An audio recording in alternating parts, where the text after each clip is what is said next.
నా స్వార్థం కొరకు పనిచేయలేదు. సార్ మీ ఫోన్ ట్యాప్ అవ్వలేదు, ఓకే. ఒకవేళ మీరు సుదీర్ఘకాలంగా ఆ పార్టీలో ఉన్నారు కాబట్టి ఒకవేళ కేసీఆర్ సొంతంగా ఆ పార్టీ నేతల ఫోన్లు ఏమైనా ట్యాప్ చేయించి ఉంటారా?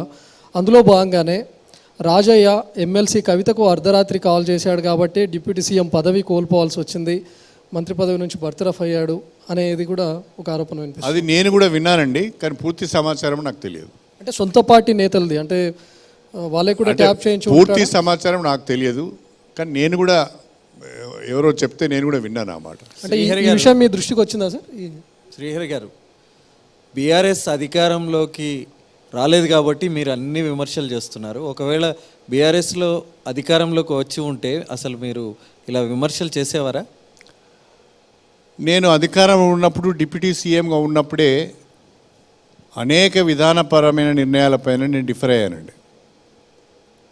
అయ్యాను కాబట్టే 2018లో అధికారంలోకి వచ్చిన తర్వాత నన్ను పక్కన పెట్టారు. కానీ ఇప్పుడు అధికారంలోకి ఒకవేళ ఎప్పుడు ప్రశ్నిస్తూ ఉంటాడు సార్. ఇప్పుడు అధికారంలోకి వచ్చి ఉంటే కడియం శ్రీహరి రాజీనామా నేను అధికారంలో ఉన్నప్పుడే ఆ పని చేశానండి. అధికారం వచ్చినాక కాదు, అధికారంలో ఉన్నప్పుడే ఆ పని చేశాను. ఈ రాజధాని గురించి మాట్లాడు కాదు, కానీ అధికారంలో ఉన్నప్పుడు డిప్యూటీ ఇప్పుడు నేను ఇంతకుముందు చెప్పాను కదా, మా జిల్లాను 6 ముక్కలు చేసినప్పుడు నేను తీవ్రంగా విభేదించాను. అది కూడా నాకు నష్టం జరిగిందని నేను చెప్పాను కదా సార్. మీరు చెప్పినట్టు వరంగల్ని జిల్లాని ఇన్ని ముక్కలు చేయడం మీకు ఇష్టం లేదని చెప్తున్నారు. ఇప్పుడు ఏమైనా అవకాశం ఉందా సార్? చర్చ జరుగుతుంది, కాంగ్రెస్ ప్రభుత్వం మళ్ళీ జిల్లాల్ని తగ్గించే అవకాశం ఉందనే చర్చ జరుగుతుంది. వరంగల్ని మళ్ళీ మీరు ఏకం కావడానికి, అంటే తగ్గించడానికి, కలపడానికి మీరు ఏమన్నా ఇనిషియేట్ తీసుకుంటారా? వరంగల్ని ఏం చేయబోతున్నారు సార్? గౌరవ ముఖ్యమంత్రి గారు ఒక స్టేట్మెంట్ ఇవ్వగా నేను చూశానండి. ఈ జిల్లాల పునర్విభజనకు సంబంధించి ఒక కమిషన్ వేస్తాము, ఆ కమిషన్ నాన్ పొలిటికల్గా ఉంటుంది, ప్రజలందరి అభిప్రాయాలు తీసుకొని ప్రజలకు అనుకూలంగా ఉండే విధంగా జిల్లాలో ఏర్పాటు చేస్తామని చెప్పారు.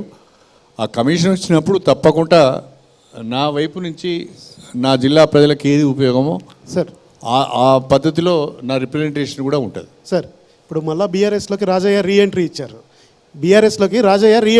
యాక్చువల్గా ఈ పార్లమెంట్ ఎన్నికల్లో మీకు వ్యతిరేకంగా ఫైట్ చేయడానికి, మీకు వ్యతిరేకంగా పనిచేయడానికి రాజయ్యను ఒక బాణంలా కేసీఆర్ వాడతారని మీరేమైనా అనుకుంటున్నారు? 100%.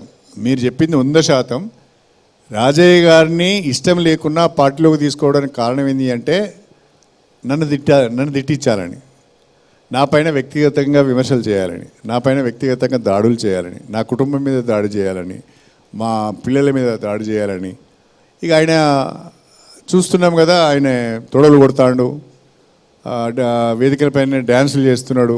ఇక అది ఒక రకంగా మీ దగ్గర కూడా అస్త్రాలు ఉంటాయి కదా.